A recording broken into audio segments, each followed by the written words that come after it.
नमस्कार, मैं हूं रत्ना और आप देख रहे हैं सी न्यूज भारत। आइए रुक करते न्यूज बुलेटिन की और बात होगी आगरमालवा की, जहां नारकोटिक्स विभाग ने बड़ी कार्रवाई करते हुए करीब 10 करोड़ का नशीला पदार्थ जब्त किया है। साथ ही बात होगी बलिया की, जहां सुंदरीकरण की योजना के चलते नाले के किनारे रहने वाले लोगों में खलबली मच गई है। तमाम खबरों पर विस्तार से चर्चा करेंगे। आगरमालवा जिले के ग्राम आमला स्थित तीर्थ हर्बल फार्म हाउस नर्सरी में नारकोटिक्स विभाग ने बड़ी कार्यवाही की, जहां पर 10 करोड़ रुपए से अधिक कीमत का नशीला पदार्थ जब्त किया गया, जिसकी अंतर्राष्ट्रीय बाजार में कीमत 50 करोड़ रुपए तक बताई जा रही है। कार्यवाही में 21.5 किलोग्राम मेफेड्रोन और 600 किलोग्राम विभिन्न केमिकल्स बरामद हुए। साथ ही नशीले पदार्थ बनाने वाली लैब और मशीनें भी जब्त की गईं। नारकोटिक्स विभाग को सूचना मिली थी कि नर्सरी में बड़े पैमाने पर नशीले पदार्थों का उत्पादन किया जा रहा है और इसी संदर्भ में टीम ने नर्सरी की घेराबंदी की। हालांकि कोई सप्लायर नहीं पहुंचा, फिर भी टीम ने नर्सरी में छापेमारी की और कई लोगों को हिरासत में लिया जो इस अवैध गतिविधि में शामिल थे। हमारे डिप्टी कमिश्नर हैं श्री निखिल गांधी साहब, उनके नेतृत्व में उनके निर्देशन पे कार्रवाई की गई। देखिए, ये अभी अनुसंधान का विषय है, अभी हम जानकारी संकलित कर रहे हैं। प्रिलिमिनरी रूप से तो पता चला है कि शायद वो कहीं बेचा गया है, किसके नाम बेचा गया है हम पता कर रहे हैं। तो अनुसंधान में जैसा भी तथ्य आएगा, तो कुछ लोग हैं यहाँ पे जिनकी संलिप्तता के बारे में कुछ साक्ष्य मिले हैं, तो हम उस पर अभी कार्रवाई कर रहे हैं। शाम तक कुछ पोजीशन क्लियर होगी, फिर हमारे उप नारकोटिक्स आयुक्त महोदय अपनी प्रेस विज्ञप्ति ले सकते हैं। जी, मैं मुकेश खत्री, मैं अधीक्षक हूँ उज्जैन प्रकोष्ठ में। मेरे साथ में ये वीएस कुमार साहब हैं, ये नीमच और जावरा दोनों का कार्यभार संभालते हैं, अधीक्षक महोदय हैं ये भी। और इसके अलावा हमारे टीम में कई 20-25 निरीक्षक, निरीक्षक और हवलदार। हम लोग केंद्रीय नारकोटिक्स ब्यूरो वित्त मंत्रालय के तहत आता है, उसके मध्य प्रदेश इकाई के अधिकारी हैं। उज्जैन प्रकोष्ठ है हमारा एक, वहाँ एक सूचना प्राप्त हुई थी कि ये तीर्थ नर्सरी में एक अवैध रूप से, गुप्त रूप से एक लैब का संचालित हो रहा है और मनोउत्तेजित पदार्थ मेफेड्रोन, जिसको आप लोग एमडीएमडी कहते हैं, उसकी यहाँ मैन्युफैक्चरिंग हो रही है। और हमारे पास ऐसी सूचना थी कि कोई व्यक्ति इसको आज लेने के लिए आने वाला है। तो हमारी टीम लगभग 4-4:30 बजे सुबह ही नर्सरी के चारों तरफ घेराबंदी करके हमने इंतजार किया लगभग 10 बजे तक। उसके बाद जब नहीं आया तब हम लोग अंदर घुसे और अभी तक की बरामदगी में बहुत बड़ी रिकवरी है। लगभग 31 किलो 250 ग्राम तो मेफेड्रोन की रिकवरी हुई है और 600 किलो लगभग अलग तरह के केमिकल्स हैं, जिसमें MDC, MMA, ट्राइथाइलामाइन, HCl, sodium carbonate, sodium S, ये सब चीज़ मिले हैं। लैब के इक्विपमेंट्स मिले हैं, मशीनें मिली हैं और बाकी कार्रवाई अभी चल रही है। इसकी कीमत अभी तक जो बरामदगी हुई है उसकी कीमत लगभग 10 करोड़ के लगभग होगी कि इस जगह पर, बाहर जाने पर उसकी कीमत और बढ़ जाती है। ठीक है, अभी प्रकरण में किसी को गिरफ्तार नहीं किया गया है, चूंकि अभी जब्ती की कार्रवाई चल रही है, उसके बाद बाकी की कार्रवाई की जाए। जी हाँ, यहीं पर लैब था, लैब भी हमने ब्रश, लैब के सारे इक्विपमेंट अभी तक जो बरामद हुए हैं सब हमने जब्त कर लिया है। बाकी जब्ती की कार्रवाई चल रही है, इसलिए आप लोगों को थोड़ा इंतजार भी करना पड़ा, हम वहाँ कार्रवाई में व्यस्त। आगरमालवा से सी न्यूज संवाददाता अर्श अहमद कुरैशी की रिपोर्ट। बलिया में कटहल नाले के सुंदरीकरण की योजना के चलते नाले के किनारे रहने वाले लोगों में खलबली मच गई है। वर्षों से इस नाले के किनारे भूमिहीन होकर अपना जीवन बसर करने वाले बुजुर्गों और उनके परिवारों ने परिवहन मंत्री दयाशंकर सिंह के पास पहुंचकर अपनी दयनीय स्थिति के बारे में बताया और उनसे मदद की गुहार लगाई। मंत्री ने उन्हें आश्वासन दिया कि सभी विस्थापितों को आवास प्रदान किया जाएगा और अभी के लिए किराए पर रहने का प्रबंध करने को कहा। इसके साथ ही दयाशंकर सिंह ने अपनी उदारता दिखाते हुए किराया भी खुद देने का वादा किया। अब ये देखना होगा कि ये केवल एक आश्वासन रहेगा या मंत्री सच में गरीबों पर अपनी दया बरसाएंगे और उनकी समस्याओं का समाधान करेंगे। क्या नाम है आपका? मेरा नाम पूनम है। मैं अपने बूढ़े माँ बाप को लेकर कटर नाले के पास घर बनाकर रहती हूँ। कई वर्षों से? आज 50 साल से रहती हूँ मैं। क्या परेशानी? आज मंत्री जी के पैरों पर, अधिकारियों के पैरों पर आना पड़ा, क्या है? इसलिए आना पड़ा कि मेरा मकान आज टूट रहा है। कटर नाले में मेरा जमीन पड़ गया है, उसके पास का मेरा कोई कागज नहीं है, बंजर जमीन है वो। इसलिए मैं उनसे दया की भीख मांगने आई थी कि मुझे कहीं रहने के लिए जगह दे दे। बस अपने बूढ़े माँ बाप को, एक छोटी सी बच्ची लेकर मैं गुजर बसर करती हूँ और कुछ नहीं चाहिए मुझे। बस यही चाहती हूँ कि मुझे रहने के लिए कोई सी जगह मिल जाए। तो क्या वहाँ कुछ हो रहा है? क्या? जी हाँ, कटर नाले में सुंदरीकरण बन रहा है, बस यही प्रॉब्लम है। कई वर्षों से रह रही है आप लोग, कई वर्षों हमारे रहने के लिए जगह नहीं है। 2 साल की मेरी छोटी सी बच्ची है, अपने बूढ़े माँ बाप को लेकर गुजर बसर करती है। घर तोड़ने से पहले कोई अधिकारी नहीं आया कहने कि भाई तुम लोग कहाँ नहीं, आज रहोगी? लेखपाल साहब गए थे। क्या लेखपाल कहे? साहब गए थे, कह रहे हैं कि बाबा आप इतने सालों से रहते हैं, आपको घर मतलब आपको इल्तिला कर दिया जा रहा है कि आपका वर्तमान में आपका घर टूटेगा।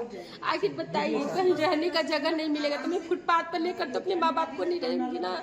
ठंडी का दिन है, मेरे माँ बाप मर जाएंगे तो क्या होगा बताइए। उस बेगुनाहों का जान चला जाएगा। छोटी सी मेरी एक बच्ची है, मैं लेकर रोड पे रहूं। तो क्या मंत्री क्या आश्वासन दिए अधिकारी? बोले हैं, आश्वासन दिए हैं कि ठीक है हम उन रहने के लिए आपको व्यवस्था करके ही आपका घर तोड़ेंगे। तब तक मैं देखती हूँ क्या होता है।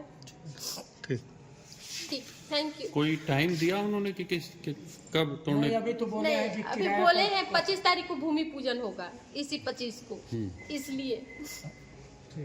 तब तक किराया हम देंगे, किराया लगभग कई वर्ष, कई पीढ़ी वहाँ रह चुकी है। मेरी बस मेरे मम्मी पापा है, मम्मी पापा के साथ मैं रहती हूँ। मेरी एक बहन है, वो बाहर रहती है अपने परिवार के साथ। कई वर्षों से रह रही है वहाँ पर? और 50 साल से रहते हैं हम लोग। मेरा बचपन वहीं पर बीता है।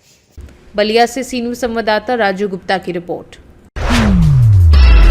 चित्रकूट जिले के कांग्रेस पार्टी कार्यालय में आयोजित पत्रकार वार्ता में कांग्रेस ने भाजपा सरकार पर मनरेगा को कमजोर करने और गरीब विरोधी नीतियां लागू करने का आरोप लगाया। कांग्रेस जिलाध्यक्ष कुशल सिंह पटेल ने कहा कि भाजपा ने मनरेगा का नाम बदलकर गांधी विरोधी मानसिकता जाहिर की है। उन्होंने आरोप लगाया कि सरकार गरीबों के संवैधानिक अधिकारों को खत्म करने की दिशा में काम कर रही है। पटेल ने बताया कि केंद्र सरकार ने मनरेगा में अपना अंश घटाकर 60% कर दिया है, जिससे राज्यों पर आर्थिक बोझ बढ़ेगा और गरीब मजदूरों पर प्रतिकूल असर पड़ेगा। उन्होंने कहा कि मनरेगा महामारी और नोटबंदी जैसे कठिन समय में गरीबों के लिए संजीवनी साबित हुई थी। कांग्रेस ने इस फैसले के खिलाफ गांव-गांव जागरूकता अभियान चलाने और 11 जनवरी को सरदार पटेल की प्रतिमा पर माल्या अर्पण कर उपवास के माध्यम से आंदोलन की शुरुआत करने का ऐलान किया। कांग्रेस कमेटी के निर्देश पर आदरणीय प्रभारी महासचिव अविनाश पांडे जी और हमारे उत्तर प्रदेश कांग्रेस कमेटी के अध्यक्ष आदरणीय अजय राय जी के निर्देश पर यह कार्यक्रम पूरे फरवरी माह तक हम लोग जिस तरह से मनरेगा कानून को बदलकर इस सरकार ने बदला है, उसके लिए विरोध में कांग्रेस पार्टी गांव-गांव में मनरेगा मजदूरों के बीच जाएगी और उनको जागरूक करेगी। किस तरह से इन्होंने काम की गारंटी को, हमारी कांग्रेस पार्टी की मांग भी है, इन्होंने काम पर हमला किया है मनरेगा के, और न्यूनतम मजदूरी पाने का अधिकार भी छीना है। हम कांग्रेस पार्टी के लोग गांव-गांव जाकर सरकार पर दबाव बनाकर कि पुनः मनरेगा जो कांग्रेस पार्टी ने बनाया था या सर्वसम्मति से पास हुआ था और ये जो कानून बदला है, बिना चर्चा के बदला है, इसके विरोध में हम लोग गांव-गांव जाएंगे और लोगों को बताएंगे। हमारी 4 प्रमुख मांगे हैं, जिस पर काम की गारंटी तय हो, मजदूरी की गारंटी हो, जवाबदेही की गारंटी हो और न्यूनतम मजदूरी 400 रुपये हो। मनरेगा में किए गए बदलावों को तत्काल वापस किया जाए और काम के संवैधानिक अधिकार मतलब पूर्ण तरह से बहाल किया जाए। इन सब मांगों को लेकर कांग्रेस पार्टी के पूरे जिले के कार्यकर्ता, सभी लोग, सभी फ्रंटल के लोग, हम लोग गांव-गांव जाएंगे, लोगों को जागरूक करेंगे और जिला स्तर पर भी सम्मेलन करेंगे, ब्लॉक स्तर पर भी करेंगे और लखनऊ स्तर पर भी, प्रदेश स्तर पर भी करेंगे और सरकार को जन आंदोलन के माध्यम से चटाने का हम लोग काम करेंगे। यह हमारा आज का मुख्य उद्देश्य है और कल से हमारे कार्यक्रम 1 महीने फरवरी माह तक के लिए 40 दिन का कार्यक्रम ये तय हुआ है और इसको हम 100 दिन तक ले जाएंगे और पंचायत चुनाव में भी हम कांग्रेस पार्टी पूरी ताकत के साथ लड़ेगी, एमएलसी चुनाव भी लड़ेगी और जो संगठन बूथ स्तर पर है, बूथ स्तर पर भी संगठन को, चूँकि बीएलए भी बने हैं, कुछ निष्क्रिय हैं, उनको भी सक्रिय किया जाएगा और पूरी ताकत के साथ हम लोग सरकार को आईना दिखाने का काम करेंगे। पत्रकार वार्ता में कांग्रेस के कई नेता और कार्यकर्ता उपस्थित रहे। चित्रकूट से सी न्यूज संवाददाता वीरेंद्र सिंह की रिपोर्ट। बुंदेलखंड फिल्म फेस्टिवल एवं फिल्म पर्यटन समागम 2026 का उद्घाटन संस्कृति राज्य मंत्री धर्मेंद्र सिंह लोधी ने किया, जिसमें सिने जगत के कलाकारों और अधिकारियों ने भाग लिया। मंत्री ने कहा कि इस आयोजन का उद्देश्य बुंदेलखंड में फिल्म इंडस्ट्री और पर्यटन को बढ़ावा देना है और आने वाले समय में बुंदेली फिल्म इंडस्ट्री को विकसित किया जाएगा। अभिनेता मुकेश तिवारी और रघुवीर यादव ने इसे एक सकारात्मक प्रयास बताया, जो बुंदेलखंडी कलाकारों को मंच प्रदान करेगा। कलेक्टर सुधीर कोचर ने कहा कि जिला प्रशासन फिल्म उद्योग, पर्यटन और आर्थिक समृद्धि के लिए पूरी तरह से समर्पित है। इस कार्यक्रम में बुंदेलखंड के पर्यटन स्थलों का भी प्रदर्शन किया गया। दमोह से सीनू संवाददाता संतोष मोदी की रिपोर्ट। हरदोई के पावर लिफ्टिंग खिलाड़ी आकाश सिंह चौहान ने फरीदाबाद में आयोजित नेशनल पावर लिफ्टिंग चैंपियनशिप 2026 में बेंच प्रेस में 160 किलो वजन उठाकर चौथा स्थान हासिल किया, जिससे उन्होंने जिले का मान बढ़ाया। 2021 में गोवा में 7वां स्थान प्राप्त करने के बाद 4 साल की मेहनत और अनुभव से आकाश ने इस बार चौथे स्थान पर छलांग लगाई। उन्होंने पावर लिफ्टिंग की शुरुआत घर के मिट्टी के अखाड़े से की थी और अब राष्ट्रीय मंच पर गोल्ड के करीब खड़े हैं। आकाश ने पहले भी गुजरात और दिल्ली में 2 गोल्ड मेडल जीते हैं और उनका सपना है कि वे कॉमनवेल्थ गेम्स में भाग लेकर भारत और हरदोई का नाम अंतर्राष्ट्रीय स्तर पर रोशन करें। आकाश का मानना है कि ये चौथा स्थान एक कदम है, उनकी मंजिल नहीं। उनकी सफलता से गांव और क्षेत्र में खुशी का माहौल है और वे युवाओं के लिए प्रेरणा बने हैं कि मजबूत इरादे से कोई भी सपना हकीकत बन सकता है। पता है, आज अपने बाग में बैठा हूँ और मैं अकेला यहाँ पे हूँ। कभी यहीं पे हमारा जमाना हुआ करता था, मजबूर होकर छोड़ना पड़ता है गांव का आंगन, वो गांव की ठंडी हवा, कच्ची गलियों का सुकून सब खो गया। न चाहत थी शहर की, न सपना था उड़ान का, मिट्टी की खुशबू आज भी साथ चलती है, पर मजबूरी हर सुबह शहर की ओर ले जाती है। शहर की रोशनी में भी अंधेरा महसूस होता है, जब याद आता है गांव दिल उदास हो जाता है। हरदोई से सीनू संवाददाता विजय की रिपोर्ट। जालंधर के चौगिट्टी चौक पर शाम के समय जाम की समस्या दिन प्रतिदिन बढ़ती जा रही है, जिससे लोगों को घंटों तक ट्रैफिक में फंसने का सामना करना पड़ता है। ये समस्या खासकर व्यस्त समय में और अधिक गंभीर हो जाती है। हालांकि प्रशासन की तरफ से समस्या के लिए कोई स्थायी समाधान नहीं निकाला गया है, जिससे आम जनता को लगातार कठिनाई का सामना करना पड़ रहा है। यदि प्रशासन इस पर ध्यान दे और कुछ ठोस कदम जैसे फ्लाईओवर, ट्रैफिक डायवर्जन या सिग्नल सुधार आदि की योजना बनाए तो ये समस्या काफी हद तक हल हो सकती है। जालंधर से सीनू संवाददाता राहुल कुमार की रिपोर्ट। जोधपुर में पुलिस ने एक बड़ी कार्यवाही करते हुए देवनगर थाना क्षेत्र स्थित नट बस्ती मसूरिया में सिकंदर के बंद मकान में जुआ सट्टा संचालित करने वाले 23 आरोपियों को गिरफ्तार किया। पुलिस ने 1,61,880 रुपए और जुआ सामग्री बरामद।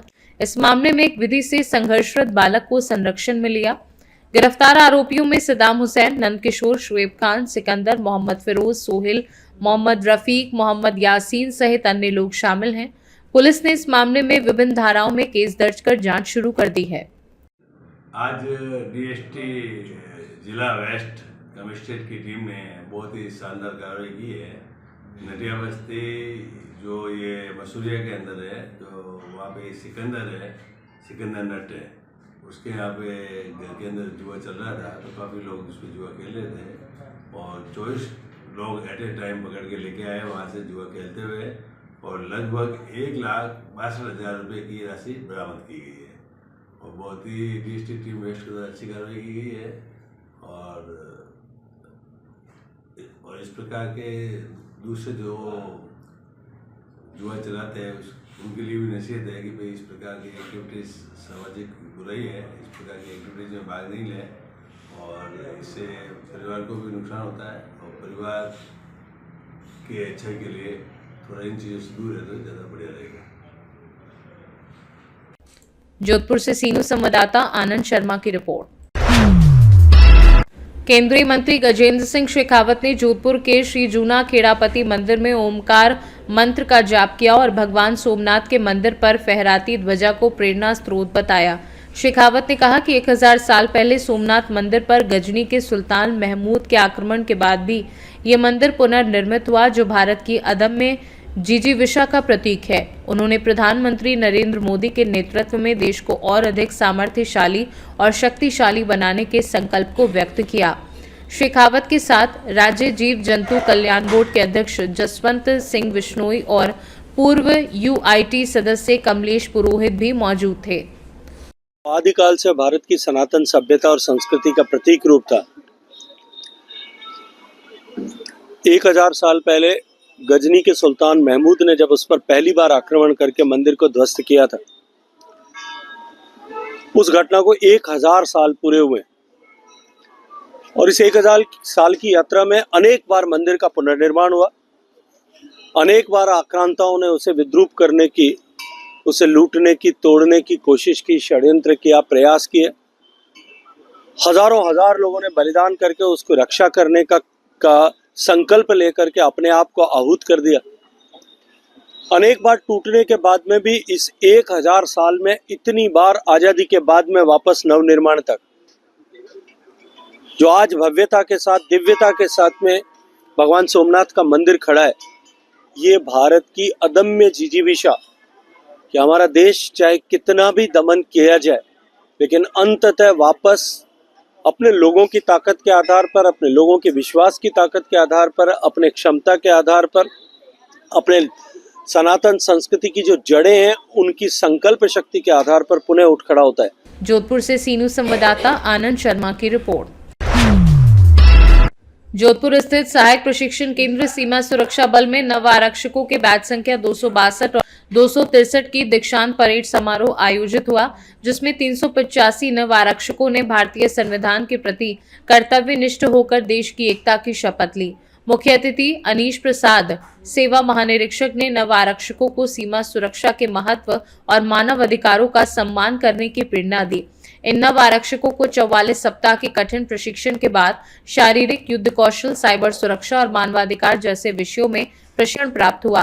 बैच संख्या 262 के नव आरक्षक हृदयानंद बारेक और बैच संख्या 263 के हिमांशु को स्वर्ण पदक से सम्मानित किया गया, जबकि विकास मेहर को बेस्ट इन ड्रिल का पुरस्कार मिला। समारोह के दौरान विभिन्न सांस्कृतिक प्रस्तुतियों और प्रदर्शनी का आयोजन भी किया गया। जोधपुर से सीनू संवाददाता आनंद शर्मा की रिपोर्ट। पन्ना जिले में एक सप्ताह तक चले विधायक कप टूर्नामेंट का आज सफलतापूर्वक समापन हुआ, जिसमें पन्ना 11 ने फाइनल मैच जीतकर 51,000 रुपए और शील्ड प्राप्त की। समापन समारोह में केंद्रीय मंत्री दुर्गादास उइके, IPL टीम पंजाब 11 के खिलाड़ी शशांक सिंह और खजुराहो सांसद भी मौजूद रहे। केंद्रीय मंत्री उइके ने कहा कि अब ग्रामीण क्षेत्रों में भी कई प्रतिभाशाली खिलाड़ी उभर रहे हैं, जो भविष्य में अंतर्राष्ट्रीय खेलों में भारत का नाम रोशन करेंगे।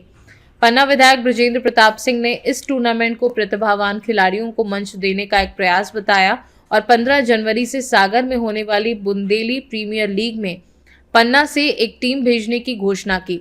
शशांक सिंह ने कहा कि ऐसे आयोजनों से गांव की प्रतिभाओं को पहचान मिलती है और कड़ी मेहनत से ही बड़े खिलाड़ी बनते हैं। निश्चित रूप से सभी यहाँ की जनता को धन्यवाद देना चाहता हूँ और सभी हमारे जितने भी हमारे खिलाड़ियों ने पार्टिसिपेट किया है, 16 टीमें आई हैं पूरे विधानसभा से। मैंने एक मंच देने का प्रयास किया है कि जो भी प्रतिभाशाली हमारे खिलाड़ी हैं उनको एक सुनहरा अवसर मिले, उनको निखार मिले, जिससे कि वो आगे अपना भविष्य उज्जवल कर सकें। और इसलिए इसके माध्यम से मैं एक विधानसभा की टीम बनाकर बुंदेली जो प्रीमियर लीग 15 तारीख से सागर में होने वाला है उसमें मैं अपनी टीम भेजने वाला हूं, क्योंकि पिछली बार वो रनर अप के रूप में आए थे, लेकिन इस बार मैं सोच रहा हूं कि अच्छी सी टीम बना के भेजूं और पीछे से उनको प्रोत्साहन करूं तो शायद उनका भविष्य उज्जवल होगा। खिलाड़ियों को एक संदेश, मैं मानता हूं कि खेल एक जीवन का आंतरिक संबंध रहता है। कोई खिलाड़ी फील्ड का हो ना हो, लेकिन खेल भावना और खेल उसके शारीरिक जीवन में हरदम होना चाहिए, क्योंकि वो स्वस्थ भी रखता है। और आजकल युवा अब सिर्फ पढ़ाई वाला क्षेत्र नहीं बचा है, अब खेल का मैदान भी एक हमारे लिए बहुत ऊंचाइयों पे ले जा रहा है, जिसका आप एक उदाहरण हमारे बगल में खड़े हैं शशांक सिंह जी, जो कि एक इंटरनेशनल खिलाड़ी हैं, जो आज हमारे बीच में जिन्होंने समय दिया है। मैं निश्चित रूप से उनके आने से कई युवा को एक जोश मिला है और निश्चित रूप से वो भी चाहेंगे कि, और मेरा लाने का भी कारण यही था शशांक जी के, कि हमारे बीच में आए, कि जिससे हमारे जो युवा खिलाड़ी हैं उनको एक प्रोत्साहन मिले और आगे वो अच्छा परफॉर्मेंस दे सकें। नहीं, सबसे पहले तो मैं ये बोलना चाहूँगा कि पन्ना के जो खिलाड़ी हैं उनको बहुत ही लकी फील करना चाहिए कि उनके पास एक ऐसा आदमी है जो उन्हें प्रमोट कर रहा है। बिकॉज आजकल देखिए कोई भी स्पोर्ट्स में एक आदमी बैकिंग की बहुत ज़रूरत है, तो उनके पास वो आदमी है। जब मैं बात कर रहा था उनसे तो उन्होंने ना ओनली क्रिकेट की बात की, फुटबॉल, एथलेटिक्स, हॉकी, बाकी सब स्पोर्ट्स की बात की, जो बहुत अच्छा साइन है। सबको बोलूँगा हार्ड वर्क करना जरूरी है, सब लोग करते हैं, बट ऑब्वियसली ग्रेटफुल होना भी इतना ही जरूरी है कि उनके पास एक ऐसा आदमी है जो इतनी हेल्प कर रहा है, जो पूरी मदद कर रहा है उनकी। क्योंकि कभी कभी नींव रखना बहुत जरूरी होता है हर एक चीज़ का पहले। क्योंकि आज हम विराट कोहली, रोहित शर्मा इन लोगों को देखते हैं, कभी ना कभी वो भी ऐसे मैदान में खेलते थे और वहीं से ऊपर आए। तो जैसे मैंने बोला पहले भी कि हमारे यहाँ से भी कोई ऐसा प्लेयर होगा जो ऊपर खेलेगा, हार्ड वर्क करते रहे और डिसिप्लिन रहे, जरूर अच्छा होगा। मेरा सौभाग्य है कि महाराज छत्रसाल जी की पावन पवित्र वीर भूमि पर मुझे आने का ये सौभाग्य मिला है। मित्रों, आप सब लोगों को विदित है कि यशस्वी प्रधानमंत्री श्री नरेंद्र मोदी जी के कुशल प्रेरक नेतृत्व में एवं युवा एवं खेल मंत्रालय श्री मांडवीय जी के संयोजकत्व में पूरे देश भर में सांसद खेल महोत्सव का आयोजन संपन्न हुआ है। उसी क्रम में सभी हमारे माननीय विधायकगणों को भी कि हमारी युवा शक्ति, आप सब लोगों को विदित है कि दुनिया का सबसे युवा राष्ट्र भारत है, जहां 65% युवा देश में रहते हैं। युवाओं की चेतना, युवाओं की ऊर्जा सकारात्मक दिशा में लगे और विविध प्रकार से सामाजिक समरसता से लेकर राष्ट्र की एकता, अखंडता, और जैसा कि आप लोगों को विदित है कि ये राष्ट्र 2047 तक दुनिया का सर्वश्रेष्ठ राष्ट्र बनने और बनाने की जो संकल्पना है, उस दिशा में ये खेल राष्ट्र की चेतना को, मातृभूमि की कुंडलिनी को जागृत करके विविध क्षेत्रों में हमारे ये युवा जिनके हाथों में राष्ट्र का भविष्य है, ये उन्नत होंगे, समृद्ध होंगे, बलशाली होंगे, सशक्त होंगे और ये राष्ट्र का नेतृत्व करने में सशक्त होंगे। इस निमित्त आज का ये विधायक कप 2026 और आप देख रहे हैं कि जिस तरह से युवाओं की यहाँ सहभागिता है, मैं एक बार आज के आए सफल आयोजन के लिए क्षेत्रीय विधायक श्री विजन जी को और मेरे भाई आदरणीय पूर्व प्रदेश अध्यक्ष और क्षेत्रीय सांसद श्री वी.डी. शर्मा जी का मैं अभिनंदन करता हूँ कि इतने बढ़िया कार्यक्रम में मुझे आपका उद्बोधन बड़ा आकर्षक है। पन्ना वापस दोबारा आना चाहेंगे? बिल्कुल बिल्कुल, बार बार। धन्यवाद। पन्ना से सीनू संवाददाता रीना सोनी की रिपोर्ट। बुलेटिन में फिलहाल इतना ही। देश और दुनिया की तमाम बड़ी खबरों के लिए आप देखते रहिए सी न्यूज़ भारत।